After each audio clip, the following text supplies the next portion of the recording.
Right, Chris, Midge of Ultravox, welcome to the show. Welcome to Australia. Welcome to Countdown. There you go. In quick. Second take.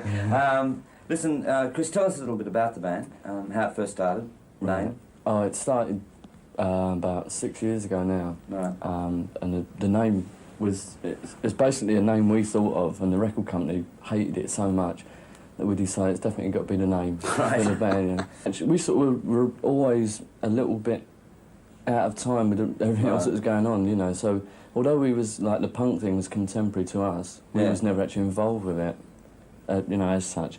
And so it was really strange for us, and the record company couldn't really handle it at all. They couldn't see why we wouldn't sort of bend that little bit towards punk and just ride on the crest of it, you know.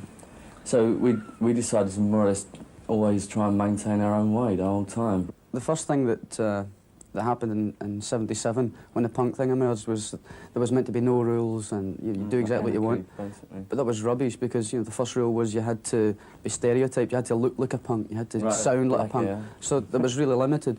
Now all that's dead and gone. All these bands, all these musicians who were holding themselves back to be part of a fashion have now emerged. They're writing really good music. There's a lot of really good new bands about. There's a whole new movement started up with like Spandau Ballet, Visage, Ultravox. There's a whole new style evolved around that. A whole new fashion scene. A whole new.